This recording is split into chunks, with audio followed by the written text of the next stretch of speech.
José Seco, presidente del área de educación del sindicato CESIF, Comunidad Valenciana, buenos días. Buenos días. Ha tenido usted un desagradable incidente de tráfico, en fin, viniendo hacia aquí. Sí, he constatado que la educación de mucha gente no está a la altura. Y las agresiones están al orden del día a veces y la mala educación también, pero bueno, no ha pasado nada. Bien, pero bueno, y cada uno tome nota. Si nos dedicamos a comportarnos como borregos, pues así nos irá a todos, ¿no? Todo con cosas que normalmente en tráfico, salvo que sea algo muy peligroso o muy violento, se puede resolver. Los cabreos son en muchas ocasiones desproporcionados.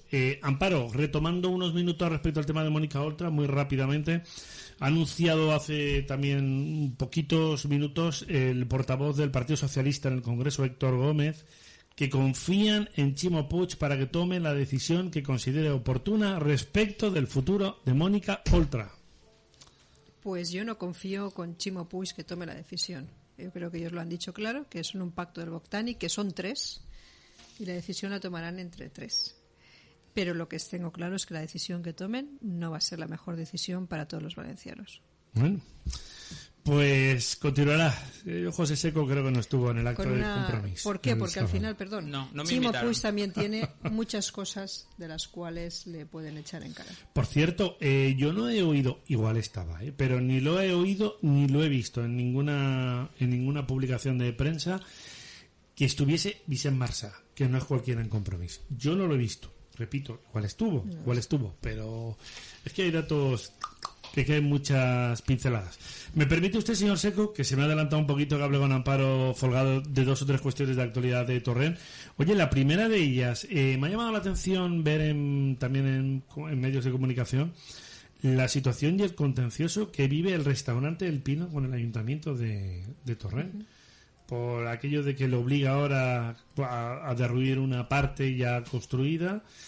Y bueno, lo veo un poco en la línea de como el alcalde de Javia, que en plena temporada de estival se dedica a cerrar restaurantes o no, que no digo que cumplan o no con la ley, pero hombre, tiene lugar durante todo el año para poder tomar determinadas decisiones. ¿Qué pasa con este asunto? Bueno, yo espero que allí al final la situación de ese contencioso llegue a la mejor solución posible, tanto por la situación que se ha generado, como también para el propio restaurante que ejerce una actividad y además conocida y reconocida por todo Torrent, porque lleva muchísimos años, ¿no? Allí hemos estado además. Sí, entonces yo confío que al final sea la mejor solución para todos y la más favorable para todos, sinceramente. Ya. Bueno, porque esto de coger y dictamino sentencias y derriba una parte porque está en un parque natural, si no... Tendremos que ver cómo va evolucionando y ahora digo, yo confío sinceramente de que sea la mejor solución y que todo al final se resuelva de la mejor forma posible en esa línea, ¿no? Es decir, en la parte que tenga que ser, ¿no? Yo deseo simplemente que esa parte para nosotros es un restaurante emblemático para todos los torrentinos y todos deseamos que todo se resuelva de forma justa y correcta para todos. Y empecemos por hablar, ¿no? Antes de decir vamos a cesar una actividad, creo yo que será más fácil. Más novedades que tengas en Torrent, por ejemplo, el tema del Vedat. Venimos avisando en esta casa desde la semana pasada y seguimos sin ver una campaña de prevención de la Generalitat Valenciana respecto al tema de los incendios forestales, que por fortuna, de momento, pues prácticamente no hemos tenido acontecimientos de este calibre. Pero, como estamos viendo en otros puntos de España, puede suceder literalmente en cualquier momento. Repito, que alguien me explique por qué no hay una campaña de prevención de incendios forestales. Algo que, por cierto, tampoco está haciendo el Gobierno de España. Y claro, en cuanto se disparan las temperaturas, pues hemos visto en los últimos días pues escenas francamente grotescas. Pero además el Vedat en estos momentos, tenemos que recordar que venimos de un invierno lluvioso, que genera que haya un crecimiento fuerte de la fauna y de la flora, pero sobre todo de la flora, y ese crecimiento con la sequedad que hay pues se genera que sea casi una situación casi peligrosa a nivel de combustible. Yo quiero recordar que por parte del Partido Popular se presentó hace más de 3 años una moción y una propuesta para crear una brigada forestal permanente en el Vedat y sus zonas, las zonas también de urbanizaciones que tienen zonas boscosas, ¿no? Esa brigada forestal y que estuvieran también las famosas brigadas de Divalterra, que eso ya es otro cantar que va por otro lugar y que no va a llegar nunca. Pero está liquidada ya la empresa. Está liquidada, con lo cual ahí va el tema. Pero nosotros lo que nos interesa ahora era Torrent, ¿no? Y pedíamos que se creara esa brigada forestal. el gobierno de Torrent, que está por el Partido Socialista y Ciudadanos, al final, como votan a favor, pero dicen que la van a crear, pero creo que dicen... ponen el hilo pero no ponen la aguja, con algo muy simple. Dices, crear una brigada forestal con un peón y un capataz. 2 personas. Yo siempre he dicho que esa brigada de 2 personas, si uno coge un resfriado y el otro se hace un esguince, no nos queda nada. Y además, si el capataz tiene que ordenar y el peón tiene que cortar, para toda una zona como es el Vedat, esta situación es bastante crítica, ¿no? Entonces, claro, ahora nos dirán, sí, no, es que ahora llegan unas brigadas que vienen por parte del Servicio de Empleo que actúan en las zonas y tal en verano. Muy bien, sí, pero estamos hablando de una brigada permanente que actúe durante todo el año, porque los incendios hay que hacer una labor de prevención. Y la gran pregunta es, como tú apuntabas, discúlpame, Divalterra, que es la empresa de tanta problemática en relación y que incluía las brigadas forestales y que, bueno, aquí en estos micrófonos el propio presidente de la Diputación de Valencia, Toni Gaspar, nos anunciaba que finalmente la iba a extinguir. Esos brigadistas pasan a formar parte de la institución provincial valenciana. Hasta aquí todo bien, vale, pero si, por ejemplo, en una zona como el Vedat y tantas en la Comunidad Valenciana, solo aplicas 2 brigadistas, quiero decir, porque son 500 y pico, 600 los que han pasado de Divalterra a la Diputación de Valencia. Hombre, no sé, en ocasiones puedes tener más de 2 o algo, porque estamos hablando de zonas boscosas también importantes. No, pero yo quiero puntualizar, es decir, las 2 personas que actúan en el Vedat no vienen por Divalterra, ¿vale? Vienen contratadas por el ayuntamiento cuando se pedía una brigada permanente, y entendemos por brigada como mínimo de 7 a 10 personas, no 2. Es decir, yo creo que, por eso decía que una cosa es poner la aguja y el hilo y otra cosa es simplemente poner la aguja y no poner el hilo, ¿no? En ese sentido, hay que tener una labor muy intensa y muy activa durante todo el año, cosa que no se hace. Bueno, ¿algún otro tema para destacar? O te pregunto, aprovechando que está aquí tu amigo José Seco, y hablamos unos minutitos de educación. Pues yo destacaría, y aunque suene repetitivo, el clamor de la ciudad de Torrent en temas que bueno, nosotros en esa labor que tenemos del despacho en la calle, que nos estamos moviendo por todo el municipio y por las propias urbanizaciones, hemos hablado de la situación del Vedat, la situación de dificultad y sobre todo de sensación de un posible peligro, que es en estas altas temperaturas que tenemos, pero también en algo que yo creo que son dos ejes muy importantes. La gente demanda más seguridad que no tenemos. La gente se siente insegura en Torrent porque muchas veces ya estamos viviendo situaciones críticas en las cuales hay atracos en plena luz del día, atracos a plena hora de un mediodía, ocupaciones de viviendas. La gente no ve ninguna actuación en ese sentido, no porque no actúe la policía, sino porque faltan efectivos, y hay que reconocer que la labor que hacen los agentes hoy por hoy que están es encomiable, pero faltan efectivos, y luego la situación de gran abandono de la ciudad de Torrent en cuanto a la limpieza y al mantenimiento de sus vías públicas. Respecto del capítulo que anteriormente comentábamos, de ese comité autonómico que tuvisteis el pasado sábado, pues las candidaturas ya municipales que quiere tener organizadas Carlos Mazón antes del 9 de octubre, la maquinaria en marcha y todo preparado. La maquinaria en marcha, pero además es que yo hablo por Torrent, nosotros la maquinaria la llevamos en marcha. Bueno, lleváis trabajando desde el principio de la legislatura. Yo tengo que agradecer que el Partido Popular en Torrent, el equipo que en estos momentos encabezo y que llevo varios años encabezando, desde el primer momento, no solamente hacemos una campaña hasta las elecciones, sino cuando acaban las elecciones seguimos otra vez en esa campaña. Pero no una campaña únicamente en la cual pedimos un voto, no. Una campaña que es real, una campaña que lo que busca es conocer cuál es la sensibilidad y la situación de los ciudadanos de Torrent, conocer cómo están sus barrios, recoger sus propuestas y poder defenderlas y trasladarlas. Y al mismo tiempo también poder estar en esa labor de oposición, de denunciar lo que se está haciendo mal. Y eso lo seguimos haciendo, lo vamos a hacer y lo haremos. Con los despachos en la calle. Con los despachos en la calle. Que son ya famosos. Seguiremos con ello. Alguien dijo que no lo íbamos a hacer, pero creo que no me conocen. La constancia es una de mis herramientas más importantes, y con el equipo que tengo a mi lado se puede hacer muy fuerte. Y por cierto, si algo han demostrado tus compañeros Isabel Díaz Ayuso, Juanma Moreno y muchos otros, es que en la política del siglo XXI la gente quiere cercanía, que la escuchen, de estar en el orden del día y de estar continuamente en la calle. Así es como se inspira la confianza de alguien que quiere ser un servidor para los demás a través de la política. ahí queda demostrado y constatado los resultados. Pues esperemos que el siguiente lugar vamos que vamos a empezar es Torrent. Así vamos, que claro. vamos Tú dile a por Juanma, Torrent, y a que Torrent tenga ese gobierno del Partido Popular tú dile a Juanma y que Moreno, yo pueda encabezar, creo que ahí vamos a estar encabezando ese gobierno del Partido Popular. Tú dile a Juanma Moreno que haga despachos en la calle, que aprenda de las torrentinas y de que tomen las vitaminas torrentinas, que están muy buenas. Se las hemos enviado, ¿eh? Eso. Se las hemos enviado y las conozco. Unos minutos rápidos, que te gusta hablar de educación. Venga, voy muy rápido y pido tu opinión respecto también del tema de fin de curso en Torrent, pero empiezo por ti, señor Seco. ¿Qué? ¿Cómo le ponemos el broche? Que acaban ya, imagino, clases esta semana y luego habrá pues exámenes de recuperación en el mes de julio, ¿no? Y colorín colorado al curso, a trancas y barrancas, pero hemos llegado hasta aquí. Bueno, pues el broche, o llevándolo a mi terreno el tema de la nota, creo que las familias sobresaliente o matrícula de honor, los alumnos sobresaliente o matrícula de honor, independientemente de las calificaciones que hayan obtenido, porque ha sido un curso escolar complicado de dónde veníamos y con todas las carencias que teníamos. Los docentes, pues yo creo que está mal que yo diga que soy del colectivo, pero creo que una nota muy alta, sino un sobresaliente o un matrícula de honor, y la administración un insuficiente con posibilidad de no recuperar porque no está haciendo lo que debe, que es gestión eficiente y gestión eficaz. Pues no llegamos ni a ser eficientes.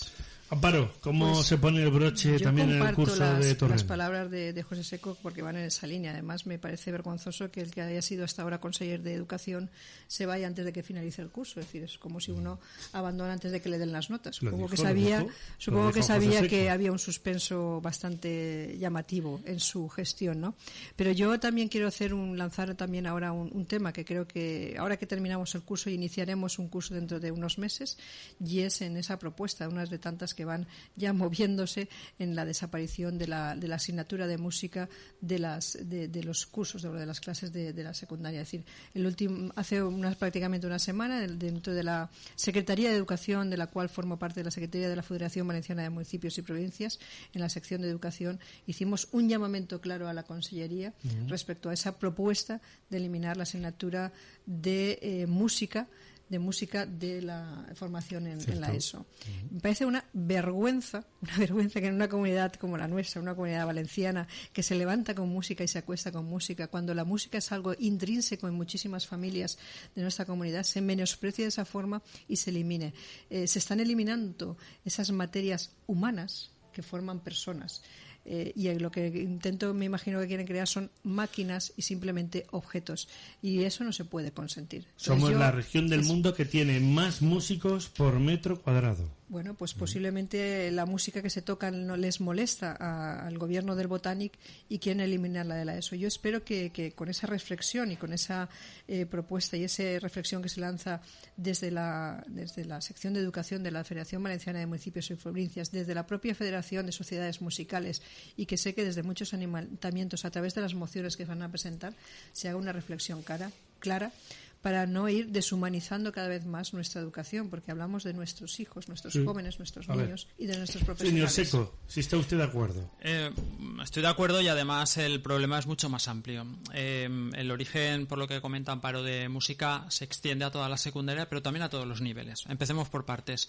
Partimos de una ley de educación, la LOMLOE, que no es negociada, que no parte del seno de un acuerdo a nivel de partidos políticos nacional ni tampoco autonómico, evidentemente, y que se ha impuesto por parte del Gobierno de la Nación, y eso implica que luego lo tienen que aplicar las comunidades autónomas. En este sentido, cabe recordar que se pueden hacer las cosas mal, pero se pueden luego intentar mejorar. Aquí en la Comunidad Valenciana eso no ha ocurrido, y a día de hoy nos encontramos que los centros educativos, y por lo tanto el conjunto de institutos que tienen secundaria y bachillerato, no tienen todavía qué cosas se tiene que dar en cada una de las asignaturas, a lo que se le conoce como currículum. Por lo tanto, yo esta mañana, antes de venir aquí, he estado en un instituto y en un centro integrado de formación profesional, y la queja era la misma, es decir, no sabemos lo que tenemos que impartir porque no se ha publicado oficialmente. Correcto. La propia Consellería ha dicho que vayan a los borradores para que se vayan haciendo una idea, y para que la gente que nos escuche se pueda hacer una idea, es igual que si nosotros la semana que viene o en septiembre, después de las vacaciones, tenemos que incorporarnos a un trabajo y no nos dicen de qué vamos a trabajar ni cómo vamos a trabajar. Pues hombre, esto sería bastante complicado de entender. Efectivamente. Claro. Y eso es la falta de gestión. Nosotros le hemos pedido que que pida al Ministerio, dada la situación, que se pueda aplicar con una flexibilidad mayor y, por lo tanto, que se parta de un currículum, de unas asignaturas pactadas con los sindicatos. La Consellería, en este sentido, se ha negado. En 2 reuniones, en 2 días seguidos, ha querido ventilar la negociación, que en realidad ha sido decir lo que nosotros pensábamos que ya lo sabían y no hacer ningún tipo de caso, y automáticamente publicarán y obligarán a los centros a partir de septiembre, conocida la normativa, intentar hacerlo. ¿Qué ventaja va a tener en este caso la Consellería de Educación y la titular? Que esperábamos un cambio de rumbo a mejor con la nueva titular y de momento no lo estamos viendo. Bueno, pues va a pasar que los padres y los alumnos y las madres al final este problema no lo van a vivir, porque tenemos un gran colectivo, que es el colectivo de equipos de dirección de los centros educativos y los docentes, que a pesar de todo lo sacaremos adelante. Pero no puede ser que una administración que nos representa o debería de representarnos a todos haga estas cosas para complicar la educación pública valenciana. A mí me sorprende bastante que una persona que sustituyó en este caso a Vicent Marçà, la señora Tamarit, no haya mantenido reuniones todavía con vosotros. Es decir, y sobre todo en la parte final del curso, respecto también a plantearlo para el próximo, porque muy bien apuntaba Amparo, y tú recuerdo que nos comentaste esto, pero es que Marçà dejó el tren en marcha, literalmente, es decir, que todavía no había acabado esa fase, además de un segundo curso muy complicado, derivado por el tema lógicamente, de la pandemia. Así que, en fin. Bueno, Pablo, ¿quieres añadir? Venga, te libero ya. Pues simplemente añadir que yo creo que el cambio cada vez está más cerca en nuestra comunidad valenciana, y volviendo un poco a lo que decíamos antes, que lo vamos a tener en nuestros municipios, y trasladar esa enhorabuena a toda Andalucía por el éxito del Partido Popular. Y que mañana finaliza el curso para todos los docentes de la comunidad valenciana, pues pediría que se hagan los deberes por parte de la Administración autonómica, y dudo que lo hagan, por parte de la Consellería de Educación, y que reflexione sobre todo lo que no ha hecho, todo lo que los sindicatos, al menos un sindicato, siempre ha estado ahí defendiendo, tanto a los profesionales de la educación como a los padres como a los alumnos, y que tome nota. Yo creo que estamos en, como se suele decir siempre, ese último momento, que es el de la evaluación.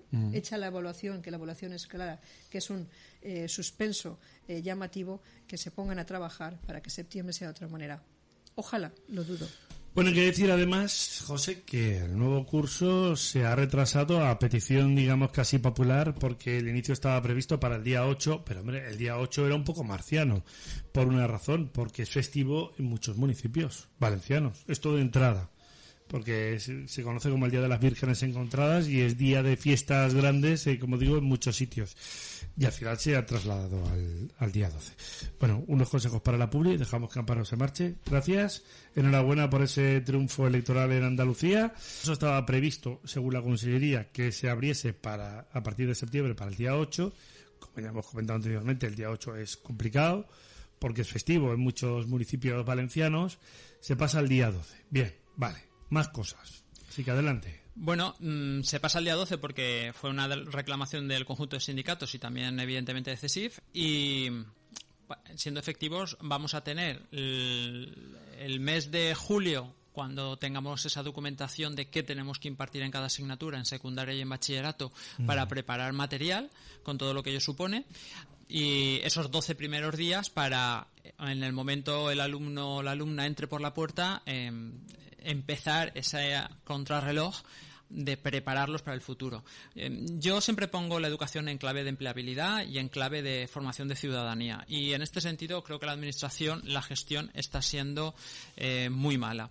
A nivel de formación profesional, hoy me comentaban en un centro que todavía no tienen las horas o no les han constatado por parte de la administración las horas de docentes en algunos aspectos, con lo cual el número de plantilla es complicado poderla hacer y pedirla si la administración no da toda la información. ¿Eso qué repercute? Repercute que la ciudadanía al final tiene un peor servicio porque no tenemos los recursos necesarios. Además, este sábado pasado, día 18, teníamos las pruebas prácticas del cuerpo de maestros y maestras para las oposiciones. Temperaturas en aulas, constatado por compañeros y compañeras, de 30 grados. Un cocedero. Efectivamente. Y esa es la realidad que tenemos en los centros educativos. La administración ha tenido tiempo, ha podido tener recursos, no ha tenido la gestión ni la predisposición después de insistir, nosotros como sindicato en este caso, y los centros educativos siguen siendo lo que ha querido que la Consellería sea, y es elementos que en ocasiones son inhabitables para poder hacer la función docente o de aprendizaje como toca. A ver, varias cosas. La primera de ellas, los sistemas de ventilación en general, que evidentemente en épocas de frío extremo o de calor adquieren todavía una mayor relevancia. Digo yo que después de 2 años se han podido mejorar las condiciones de habitabilidad de los centros educativos, digo yo. Aparte de, por supuesto, sistemas de calefacción y también de refrigeración. Porque si no, yo tengo un poco la sensación de que no hemos adelantado nada y que no sirve de nada. Yo llegaba a ver imágenes en informativos también de gente que se llevaba, de chavales que se llevaban el ventilador a clase porque no se podía respirar ahí. Hasta maestros, hasta docentes, dándoles con un dosificador de agua a los chavales para que no se les cayeran allí redondos. Me parece francamente bastante lamentable que no se haya avanzado en esto y repito, en el capítulo también de la ventilación, también de los, en este caso de los habitáculos interiores, la importancia que tiene haber adquirido esa experiencia que nos ha debido enseñar el COVID, al menos en teoría. La Consellería, en general la Administración, ha perdido una oportunidad. Ha perdido una oportunidad de, como CESIF pidió, hacer un plan estratégico de mejora de instalaciones reales. Porque el plan Edifican, los datos están sobre la mesa. No está cumpliendo las expectativas, existen grandes retrasos, se ha retraído dinero y partidas presupuestarias año tras año fiscal para otras cosas porque no da tiempo de gastarlo, porque no se hace una gestión dinámica para hacer las acometidas que se tengan que hacer y evidentemente no nos sirve el hecho de es que antes estábamos peor, ¿no? El problema es que ahora podíamos estar mejor y por lo tanto toda gestión que no corresponde a una gestión eficiente pues deja mucho que desear, máxime cuando le estamos dando herramientas. Tenemos docentes y es importante que eso el alumnado y también los padres y las madres y la sociedad en general lo conozca. La administración, a sus trabajadores, a los docentes, digo que tenemos docentes que llevan más de 3 meses sin cobrar algún tipo de complemento o algún tipo de dinero. ¿Y por qué se supone que hay esos retrasos? Pues existen esos retrasos que yo diría impagos. Eso, si en una empresa privada alguien trabaja 18 horas y le pagan 16 en contrato, ¿eso qué es? Impago. Y además es susceptible de cualquier tipo de gestión, de poder sanción, etcétera. Bueno, pues nosotros tenemos casos de profesorado que está trabajando más horas y que no se le pagan esas horas y simplemente es el hecho de que la administración no gestiona los recursos humanos y tecnológicos para poder gestionar, por ejemplo, en la provincia de Valencia, una plantilla de 30.000 personas. Y eso es responsabilidad de la administración. Se lo estamos diciendo, le estamos diciendo que hay grandes problemas. Hoy mismo tenemos una reunión con la directora territorial de educación porque la atención en nóminas está paralizada hace más de 2 meses. No nos atienden a las reclamaciones de nuestros afiliados, simpatizantes y conjunto de docentes. Y no se les contesta. La realidad es que mientras el alumnado, los padres y las madres llevan a sus hijos y a sus hijas a los centros educativos y los docentes estamos dando clase, la administración sigue enrocada en, bueno, aquí cita previa, todo vía online y no se atiende a la ciudadanía. Bueno, pero esto en la actualidad, quiero decir, de entrada no tiene sentido. Porque puedes agilizar, prestar esa atención, evidentemente, con carácter más o menos normal, sobre todo que están levantadas ahora mismo las restricciones, ¿no? Digo yo. Si la normalidad o la nueva normalidad impera en los centros educativos, normalidad, ¿por qué que queda no? Mejor que nueva normalidad. Efectivamente. Normalidad. ¿Por qué no en la gestión también de esos profesionales que día a día están dando sus clases en los centros educativos? Claro. Entonces, al final te das cuenta que la administración, bueno, pues no está haciendo esa apuesta por el servicio público. Y en la última mesa de negociación y en reuniones que hemos tenido con la administración siempre le decimos que no se puede hacer una verdadera apuesta por la educación pública valenciana ni por el futuro de los valencianos y valencianas, que al final se trata de eso. Cuanto mejor preparados estemos, más condiciones de empleabilidad vamos a tener y mejores ciudadanos vamos a ser, pues automáticamente siempre aparece en su normativa el hecho de que cualquier normativa que se aplique no va a tener un gasto adicional y por lo tanto ese gasto que nosotros consideramos que es una inversión va a lastrar el futuro. Yo digo una cosa, hoy es día 20, para muchísimos autónomos que me están escuchando y empresarios, hoy es día de pago. de liquidaciones de trimestres, fraccionamientos, etcétera. Día 20 es de pago, día 5 es de pago. Es decir, el Estado está recaudando, por supuesto, la Generalitat Valenciana. Si no somos capaces de invertir dinero en estos centros educativos y, sobre todo, para la mejora de la educación a todos los niveles, señor Seco, un problema grave tenemos. También hablamos del capítulo, como estamos apuntando, de la habitabilidad. Yo insisto en esta cuestión, porque no tengo noticias al respecto, igual tú las tienes, de la mejora de los sistemas de ventilación, canalizaciones, etcétera. Que es un detalle como para muy tener en cuenta. Segundo, el tema que tú estás comentando, porque hay que retrasar los pagos, en este caso también a docentes, por horas, complementos, extras, lo que sea, cuando la Administración está recaudando, porque no estamos hablando de un periodo donde la Administración no recoja también el dinero.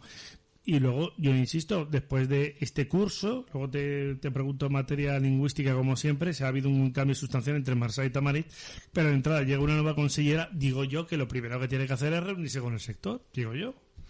Pues efectivamente, nosotros entendíamos que, y utilizando una frase o unos términos que ellos acuñaron, por ética y por estética, dejar el curso escolar a medias y marcharse a otros quehaceres, bueno, ha sido una decisión que el señor Marsá tomó.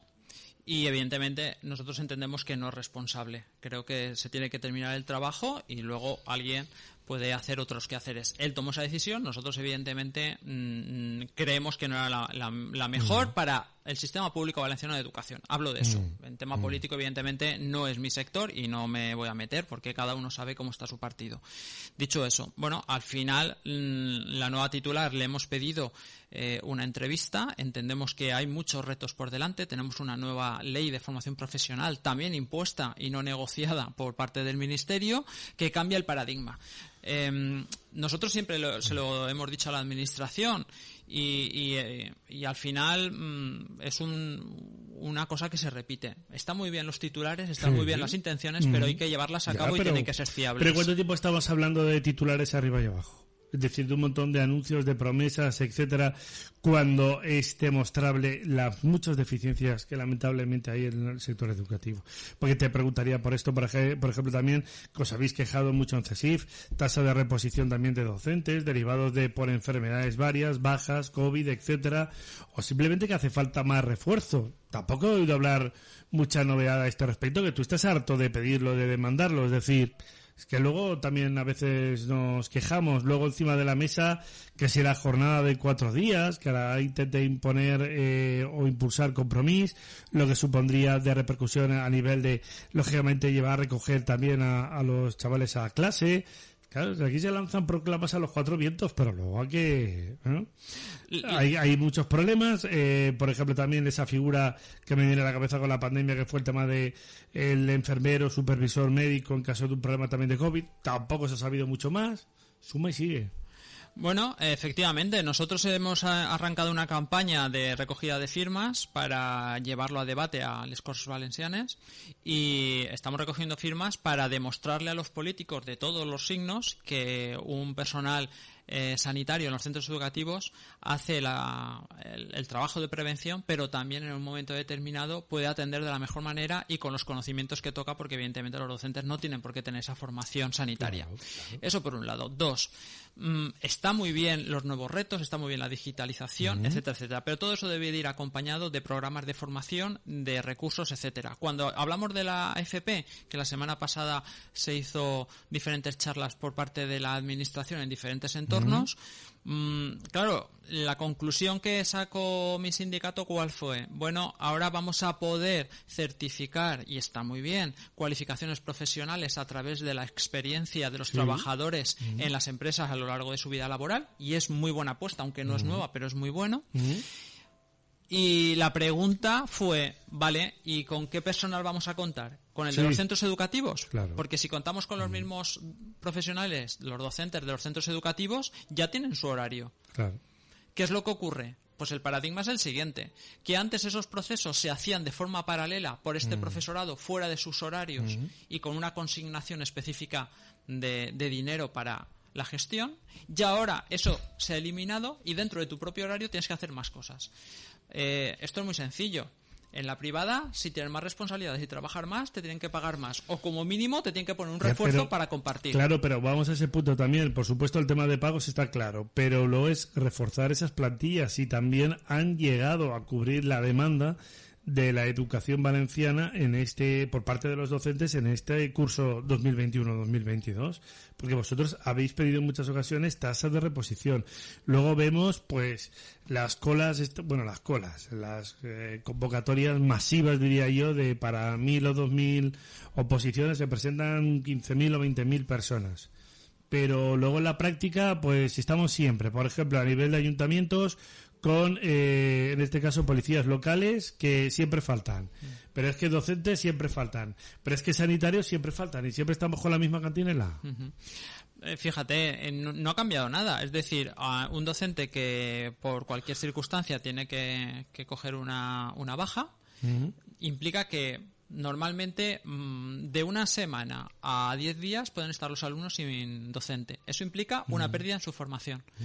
Si fuéramos hábiles, si tuviéramos inversión y recursos humanos para gestionar todo ese tema, estaría razonable pensar que 1 o 2 días un docente puede enviar trabajo a su alumnado y a los 2 o 3 días, por ejemplo, que llegue el sustituto con esa hoja de ruta que le haya podido marcar el titular. Bueno, eso no está ocurriendo. Y hay veces que las bolsas no están bien gestionadas de tal forma que no se encuentran profesionales para sustituir. Y pueden estar varios meses sin el docente. ¿Eso qué implica? Pero eso es no funciona. Pero eso es un problema para resolver, ¿no? Efectivamente. Cuando vemos las declaraciones de la nueva titular, no hay ningún tipo de crítica. No se sienta con nosotros para decir, mirar, consideramos estas áreas, ¿en qué podemos mejorar? Y evidentemente la complacencia no es una buena consejera. Pero faltan docentes. Faltan docentes para cubrir y falta también poner docentes a la hora de hacer refuerzos que nos pide la ley impuesta por el Ministerio y que aplica la Consellería de Educación y que la realidad les ha dado de frente. Y es... bachillerato va a tener, o tiene la nueva ley, 5 modalidades. Como el Ministerio no ha sacado todavía y la Consellería tampoco tiene lo que se tenga que dar en esa modalidad, automáticamente se pospone un año. Por lo tanto, si en un momento determinado hay alumnos y alumnas en la Comunidad Valenciana que quieren realizar ese bachillerato en esa modalidad, con esas asignaturas, no lo van a poder hacer. Y sin embargo, en otros niveles, como secundaria, estamos en el mismo caso, y la responsabilidad es del profesor de, bueno, mire usted el borrador y ya veremos cómo queda, y se va preparando. Bueno, ¿qué más cosas hay que tenéis en mente para este próximo curso que, como decimos, oficialmente en la Comunidad Valenciana arrancará el día 12 de septiembre? ¿Qué más cosas? A ver, venga. Bueno, nosotros fundamentalmente aquí en la educación pública valenciana lo que pedimos es acuerdos, visión de futuro y no cortoplacista de términos electorales. Nosotros no funcionamos con esos términos electorales, nosotros funcionamos por una luz larga en el camino y por lo tanto queremos más inversiones en infraestructuras, queremos un número de profesorado mayor para atender a menos alumnos por aula y que podamos darle la mejor formación, queremos inversiones en todos los niveles educativos, pero también en la formación profesional, porque es una de las mejores herramientas que vamos a tener como sociedad para tener gente preparada, y necesitamos pasar de ese titular, que está muy bien, a realidades palpables y tangibles en el papel y en los presupuestos. Bueno, digo yo que empezaremos por reuniros con Raquel Tamarit, se supone, ¿no? Estamos esperando que nos cite. Habrá que preparar el curso, digo yo. Bueno, el anterior titular tampoco nos llamaba para preparar el curso, con lo cual esperemos que la nueva titular sí que cambie ese precedente. Ir sobre la marcha, pues no sé, luego así nos va, ¿no? Yo creo que además de proclamar la transparencia y el diálogo, hay que practicarlo. Y eso es una asignatura o un área que necesitan mejorar nuestros políticos en general. Bueno, vamos a ver. ¿Sabes que hablamos del tema del capítulo de política de educación lingüística? Ha habido algún caso de algún padre también, incluso en la Comunidad Valenciana, que no estaba conforme con la educación recibida por parte de o hacia sus hijos, por el tema de, digamos, que predominase castellano o, en este caso, valenciano. Queda claro que son 2 lenguas cooficiales en la Comunidad Valenciana y esto no se discute. Pero, hombre, lo que está claro, no sé, ¿cómo hacer esto para intentar solventar esta situación, para no generar asperezas, José, para que no haya también esa preocupación por parte de padres, porque algunos prefieren que a sus hijos tenga ese predominio del castellano, que, repito, no quiere decir que no aprendan ni valenciano, ni inglés, ni otras lenguas, ¿no? Lo digo porque la política lingüística de Compromís ha sido bastante significativa en este caso en los últimos años.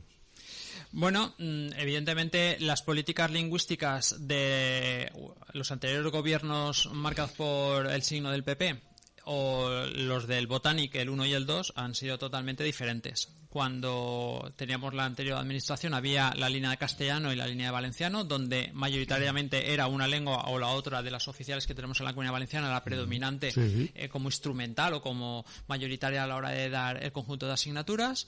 Cuando entró el Botanic 1 y también se ha mantenido durante la época del Botanic 2, lo que se sacó fue una ley de plurilingüismo que en primera instancia entendimos nosotros como sindicato CESIF que era inconstitucional y que nos dieron la razón en ese sentido los tribunales, y que, bueno, al final garantiza que lo mínimo en lengua castellana, por ejemplo, sea el 25%, claro, que es lo que hay marcado por ley. Dicho eso, creo que a nadie le cabe ningún tipo de duda que la política lingüística en este sentido de este gobierno es que mayoritariamente sea más numeroso el porcentaje de lengua valenciana como lengua de diferentes vehicular, asignaturas, sí, que el castellano. Nosotros en este sentido lo que entendemos, y así lo practicamos todos los compañeros y compañeras que estamos en el sindicato, es que aquí tenemos la libertad todos de hablar cualquiera de los dos idiomas. Claro, como así ha sido siempre. Efectivamente, que creemos que la lengua, sea el castellano o el valenciano, y digo valenciano que no catalán, evidentemente sirve para entendernos. Esto es muy importante, ¿eh? Yo creo que es muy importante. En muchos casos luego aparecen libros de texto que están como están, y etc, etc, etc. Que esto es otra batalla que también creo yo que habría que tomar cartas en el asunto, de dejar las cosas claras. Lo que es catalán, lo que es valenciano es valenciano, y que no me vengan con el rollo que todo es lo mismo y patatín, patatán, que nos lo conocemos.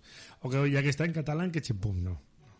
Bueno, yo creo que ahí tenemos que hacer una labor, pero de toda la ciudadanía. Hay un profundo debate. De pedagogía, nosotros tenemos nuestra lengua propia, nosotros somos la Comunidad Valenciana y por lo tanto nuestra lengua propia es el valenciano. Y creo que desde ese punto de vista, el uso de cualquiera de las dos lenguas, el castellano o el valenciano, tiene que ser lo normal, tiene que servir para entendernos, tiene que servir para unirnos, tiene que ser enriquecedor tanto uno como otro, y creo que en realidad la batalla lingüística y el enfrentamiento lo pueden generar unos y otros, claro, y nosotros en educación lo que tenemos que hacer es formar en cualquiera de los idiomas, manteniendo la normativa que viene marcada como mínimo del 25% de cualquiera de las lenguas. Estamos hablando del castellano, pero evidentemente de cualquiera de las lenguas, y a partir de ahí creo que a los padres, a las madres, pero también al conjunto de alumnado, lo que le interesa es estar bien formado. Ya, pero el problema de esta historia está que tú sabes que efectivamente eso sería lo correcto, lo que tú muy bien apuntas, pero al mismo tiempo conviene recordar que luego siempre este tipo de temas está en el epicentro de la polémica, siempre está. Porque si llegan unos padres que consideran que no se da esta lengua más predominante, esta enseñanza más predominantemente en castellano, que si Compromís, la Consellería de Educación, prefiere la lengua vehicular de enseñanza en el valenciano. Y al final siempre estamos en una polémica que es verdad que hasta que llegó el Botanic pues no estaba. ¿Es así o no? Se estudiaba valenciano y castellano, y chimpum, no había mayores problemas. Bueno, el formato era diferente, había línea predominante en castellano y línea predominante en valenciano, y las familias y los centros elegían lo que entendían más oportuno. Con la ley de plurilingüismo, el paradigma, como les gusta decir a ellos, cambió evidentemente, y ellos han apostado por un predominio en porcentaje, evidentemente, de lo que es el valenciano. Sí. Bien, dicho esto, ¿realmente tiene sentido que discutamos sobre nuestras lenguas, y hayan otros territorios que nos mejoren o nos superen en la formación y nuestros alumnos y alumnas no estén tan preparados para el mercado laboral? Yo creo que ese es en realidad. Y si además nuestros alumnos y alumnas hablan perfectamente el inglés, el valenciano, el castellano o el francés o el ruso, o nos da igual, mejor. Yo creo que al final a los padres y a las madres lo que nos interesa es que nuestros hijos tengan un futuro. eso viene por la educación, y en la educación hay cosas que no se tocan. Y no podemos perder el tiempo en discusiones. Hay una norma, esa norma de ese 25% garantizado se tiene que cumplir, y deberíamos de tener todos la libertad de poder usar las lenguas sin que sea ningún tipo de problema. Hay otro detalle también importante que tiene que ver, me ha venido a la cabeza ahora, con el plan edificante, donde la construcción de centros educativos, sí o no, es también una asignatura pendiente desde tiempos inmemoriales. Luego estuvo también otra empresa pública como CIEXA. Es decir, importante avanzar en este sentido. O tenemos que todavía seguir aguantando con el siglo XXI, tengamos todavía a los alumnos en barracones, en algunos casos. Bueno, yo aquí el histórico es que había muchísimos centros en barracones. A día de hoy los centros en barracones se han reducido, evidentemente, pero somos críticos. Solo faltaba, por lo menos. Efectivamente. Pero somos críticos en el sentido de que las cosas no se han hecho con la eficiencia que correspondería. ¿A qué me refiero? Me refiero a que cuando una administración como la Consellería de Educación pone sobre la mesa un proyecto que no negocia, que no quiere aportaciones por parte de sindicatos, en este caso por nosotros, y lo que hace es diseñar toda una hoja de ruta de cómo debe funcionar y derivar en los ayuntamientos ciertas responsabilidades, pues evidentemente cuando eso no funciona, ¿quién ha diseñado ese proyecto? Claro. Pues el responsable de quien ha diseñado ese proyecto es el responsable de que aquello no vaya. Y eso es lo que está pasando. ¿Cuál es la realidad contable? La realidad contable es que ese dinero, esas partidas presupuestarias de año fiscal, como se denomina, no se han gastado porque no va al ritmo que toca. Y por lo tanto el diseñador de ese proyecto, que es la propia Consellería de Educación, se ha equivocado. Estaban avisados por nosotros que el delegar ciertas cosas iba a poner palos en la rueda, y no nos hicieron caso. Y ahora la culpa, según ellos, es de otros. Mire, aquí la culpa es suya porque ha diseñado ese proceso farragoso, complicado y con una burocracia, igual que pasa en los centros, que es muy difícil de poder hacer las cosas. Vamos a ver, empezábamos el programa hablando de, por ejemplo, entre otros muchos motivos respecto a explicar la situación o la victoria ayer de Juanma Moreno en clave electoral, tiene que ver con intentar facilitarle la vida a los andaluces, ni más ni menos. Lo digo porque, por ejemplo, esta mañana yo he visto, otra vez problemas, o las entidades financieras que llevan ya algunas semanas adelantando préstamos y créditos para aquellas pymes y autónomos que soliciten, en este caso, fondos europeos, pero que luego tienen que esperar un tiempo, lógicamente, para su tramitación. 3/4 partes de lo mismo de lo que tú muy bien estás apuntando. Llegamos, teóricamente configuramos una hoja de ruta sí o no, pero la burocracia al final nos acaba retrasando esto sí o no, al final todo funciona como funciona, al final luego es poner en marcha una de dos, o adecuar un centro educativo o construir otro, con todo lo que ello conlleva, con la empresa pública, con el plan PIM o con el otro PAM, la constructora, etcétera. Y mientras, pues los chicos, las chicas, ahí están, sin poder tener los centros educativos que tocan. Y como tú dices, lo hacemos todo demasiado farragoso y complicado cuando teóricamente podría ser, no digo que sea fácil, pero un poquito más. Sí, además hay casos palmarios y cuando a alguien le tocan el bolsillo es importante. Yo sí que quisiera... Suele funcionar. Sí, yo quisiera decir al conjunto de vuestros oyentes que, por ejemplo, los docentes de la Comunidad Valenciana, en el estudio que CESIF ha hecho de retribuciones de las 17 comunidades autónomas, estamos en la número 13, no estamos ni en la media. Por lo tanto, no se puede decir que el Gobierno del Botánico o la Consellería de Educación pague una cosa razonable a la media en España a sus docentes. Es una cosa. Eso para empezar. Luego los centros educativos. Primero los docentes, efectivamente, y luego los centros también, para construirlos. Efectivamente. Y luego, ¿somos todos iguales? Porque si somos todos iguales, yo siempre pongo este ejemplo. De momento no me lo han rebatido. Quiero que me lo rebatan. Y hacemos un debate público, no hay ningún problema. Oiga, si todos somos iguales, ¿cómo es que a un docente que está en la zona de Utiel-Requena, que tiene que desplazarse a diferentes aularios en diferentes pueblos o aldeas que dependen de un colegio y tiene que hacer, pongamos por ejemplo, 100 kilómetros al día para dar clases en 3 localidades diferentes, se le paga el kilómetro a 0,19? Creo que todos sabemos a qué precio está. Hombre, ¿es mucho, es poco? Yo entiendo que es poco, pero yo quiero ser igual. ¿A cuánto se les paga el kilometraje? A los políticos que están en el SCORS, a todos los grupos. Bueno, hay quienes cobran dietas de desplazamiento, por ejemplo, pasa bastante en el Congreso de los Diputados o en el SCORS y viven en Valencia. y está cobrando dietas de desplazamiento, porque los parlamentos, viene en este caso la Cámara Baja o la Cámara Alta del Senado, o también los parlamentos autonómicos, pagan por ese tipo de dietas, con el añadido respecto a lo que tú comentabas, respecto al tema de los porcentajes y precios.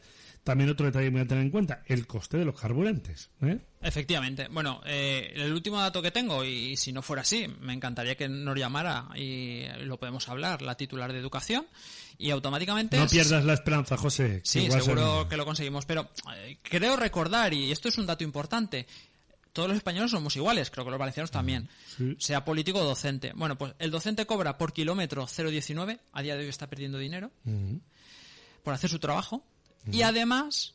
El político, creo recordar que el último dato que pudimos extraer, porque no se nos dio con cierta facilidad, es que el kilometraje a cualquier político, ahí no entró en colores, evidentemente, en el scores, creo recordar, y si no es así que me corrija la titular en una reunión, y estaré encantado de hacer una rectificación de errores, creo que a los políticos se les paga 0,39.